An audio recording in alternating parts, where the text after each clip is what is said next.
മാത്യു കുഴൽനാടൻ തിരിച്ചടി.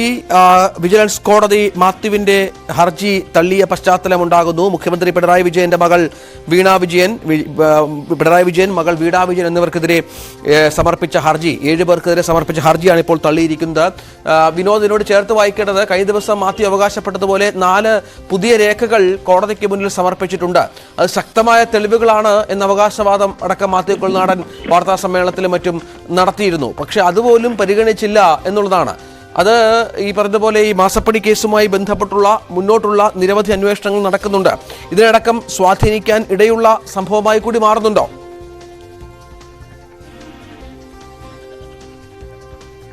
വിനോദ്, മാസപ്പടി കേസിൽ ഇപ്പോൾ മുഖ്യമന്ത്രി പിണറായി വിജയൻ, മകൾ വീണ വിജയൻ എന്നിങ്ങനെ 7 പേർക്കെതിരെ സമർപ്പിച്ച ഹർജി, മാസപ്പടി കേസിൽ കുഴൽനാടന്റെ ഹർജി അത് തള്ളിയിരിക്കുന്നു. വിനോദ്, തുടരാം.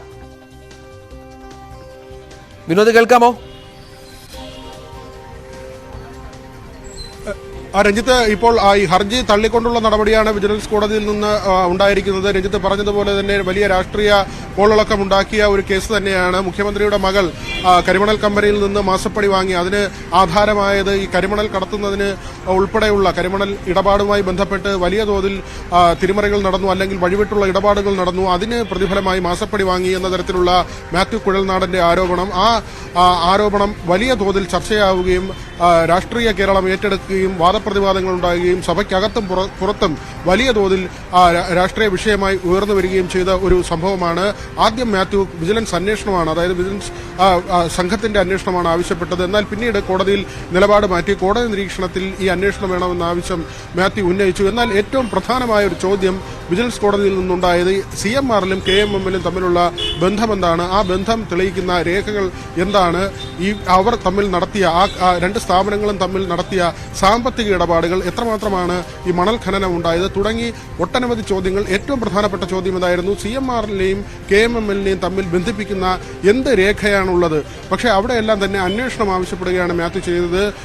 കാര്യമാത്ര പ്രസക്തമായ ഈ ഇടപാടുകൾ സംബന്ധിച്ചുള്ള എന്തെങ്കിലും തെളിവുകളോ രേഖകളോ നൽകാൻ കഴിഞ്ഞിരുന്നില്ല. പലകുറി കോടതിയിൽ സമയം നീട്ടി ആവശ്യപ്പെട്ടു രേഖകൾ സമർപ്പിക്കുന്നതിന്. ഏറ്റവും ഒടുവിൽ കേസ് പരിഗണിച്ചപ്പോഴും 5 രേഖകൾ സമർപ്പിച്ചിരുന്നു. അത് ഈ പാട്ടക്കരാർ റദ്ദാക്കുന്നതുമായി ബന്ധപ്പെട്ടും അവിടെ ടൂറിസം പദ്ധതി നടപ്പാക്കുന്നതിന് നൽകിയ അപേക്ഷയും ആ നിലയ്ക്കുള്ള ചില രേഖകളാണ് ഹാജരാക്കിയത്. പക്ഷേ ഈ കേസിന്റെ ഏറ്റവും പ്രധാനപ്പെട്ട ഒരു വസ്തുത അല്ലെങ്കിൽ കാര്യം എന്നത് CMRലും KMMലും തമ്മിലുള്ള ബന്ധമാണ്.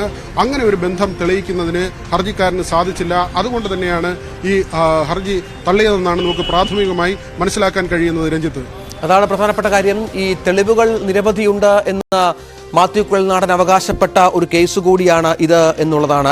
ആ തെളിവുകൾ ഹാജരാക്കിയിരുന്നു, നിരവധി തെളിവുകൾ ഹാജരാക്കിയിരുന്നു. പക്ഷെ അതൊന്നും നേരത്തെ പറഞ്ഞതുപോലെ മാത്യു കുഴൽനാടന് കോടതിയെ ബോധിപ്പിക്കാനായില്ല എന്ന് വേണം ഇപ്പോൾ വ്യക്തമാക്കുന്നത്. മാത്യു കുഴൽനാടൻ ഈ വിഷയത്തിൽ പരാജയപ്പെട്ട പശ്ചാത്തലം വരെ തുടർന്ന് മാസപ്പടി കേസിൽ അന്വേഷണമില്ല എന്നുള്ളതാണ് ഇപ്പോൾ തിരുവനന്തപുരം വിജിലൻസ് കോടതിയുടെ തീരുമാനമായി വന്നിരിക്കുന്നത്. ഈ തെളിവുകളുടെ കാര്യത്തിൽ കുഴൽനാടൻ പലപ്പോഴും വാർത്താ സമ്മേളനങ്ങളിൽ ശക്തമായ തെളിവുകളുണ്ട് എന്ന് ആവർത്തിച്ചിരുന്നു. വിനോദ്, ഒപ്പം വിനോദിനൊപ്പം ആരുടമുണ്ട് എന്നാണ് മനസ്സിലാകുന്നത്. എന്താണ് ഈ തെളിവുകളുടെ അഭാവം എന്ന് പറയുമ്പോൾ? കുഴൽനാടൻ ഇതുവരെ മുന്നോട്ട് വെച്ചിരുന്ന പലവിധ കാര്യങ്ങൾ, അത് ഈ ഇടപാടുകളുമായി ബന്ധപ്പെട്ട് അതെല്ലാം പൂർണ്ണമായും കോടതി തള്ളുന്നു എന്നല്ലേ മനസ്സിലാക്കേണ്ടത്? തീർച്ചയായും രഞ്ജിത്ത്, അങ്ങനെ തന്നെയാണ്. ഈ കേസ് പരിഗണിച്ച ഘട്ടങ്ങളിലെല്ലാം തന്നെ വിജിലൻസ് കോടതി പ്രധാനമായും ആരാഞ്ഞത് CMRലും KMMലും തമ്മിലുള്ള ബന്ധമെന്താണ്, ഇവർ തമ്മിലുള്ള കരാർ എന്താണ്, ഈ കരിമണൽ കടത്തുമായി അല്ലെങ്കിൽ ആ ഇടപാടുമായി ബന്ധപ്പെട്ട് ഏതെങ്കിലും തരത്തിലുള്ള കരാറുണ്ടോ, ഇവർക്കിടയിലെ സാമ്പത്തിക ഇടപാടുകൾ, ഈ കാര്യങ്ങളെല്ലാം തന്നെ ഈ 2 കമ്പനികളെ എങ്ങനെയാണ് കണക്ട് ചെയ്യുന്നത് എന്നതടക്കമുള്ള പ്രധാനപ്പെട്ട ചോദ്യങ്ങളാണ് കോടതിയുടെ ഭാഗത്തു നിന്നുണ്ടായത്. എന്നാൽ ഈ പാട്ടക്കരാർ റദ്ദാക്കുന്നതുമായി ബന്ധപ്പെട്ട കാര്യവും അതോടൊപ്പം തന്നെ ടൂറിസം അപേക്ഷയും തുടങ്ങിയ ചില രേഖകളാണ് മാത്യു ഏറ്റവും ഒടുവിലായി 5 രേഖകൾ എന്ന നിലയ്ക്ക് സമർപ്പിച്ചത്. പക്ഷേ ഈ സുപ്രധാനമായ കാര്യം, ഈ 2 കമ്പനികളെ തമ്മിൽ ബന്ധിപ്പിക്കുന്നതിന് ആവശ്യമായ തെളിവുകൾ മാത്യുവിന് ആദ്യഘട്ടങ്ങളിൽ തന്നെ ഹാജരാക്കാൻ കഴിഞ്ഞിരുന്നില്ല. ഈ രേഖകൾ പരിശോധിച്ച ശേഷമായിരിക്കും ഒരുപക്ഷെ കോടതി ഇത്തരത്തിലൊരു തീരുമാനത്തിലേക്ക് വിധിയിലേക്ക് പോയതെന്ന് കരുതുന്നു. കോടതി നിരീക്ഷണം എന്താണെന്നുള്ളത് ഇനിയും വ്യക്തമാകേണ്ടതുണ്ട്. അരുൺ, രാഷ്ട്രീയമായി തന്നെ വലിയ തോതിൽ ചർച്ചയായ ഒരു വിഷയമാണ്. മാത്രവുമല്ല, ചിന്നക്കനാലിൽ മാത്യു കുഴൽനാടന്റെ റിസോർട്ട്, ഈ റിസോർട്ട് അതിന്മേൽ നടപടി വന്നപ്പോൾ പോലും ഉയർന്നു വന്നൊരു വാദം, മാത്യുവിന്റെ റിസോർട്ടിന്മേൽ ഇങ്ങനെ ഒരു നടപടി വന്നത് ഈ പരാതിയുമായി മുന്നോട്ട് പോകുന്നത് കൊണ്ടെന്നാണ്. ആ തരത്തിൽ വലിയ തോതിൽ രാഷ്ട്രീയമായി ചർച്ച ചെയ്യപ്പെട്ട ഒരു വിഷയമാണ്. ഏത് തരത്തിലാണ് ഇതിന്റെ ഒരു രാഷ്ട്രീയം ഇനി അരുൺ കാണുന്നത്?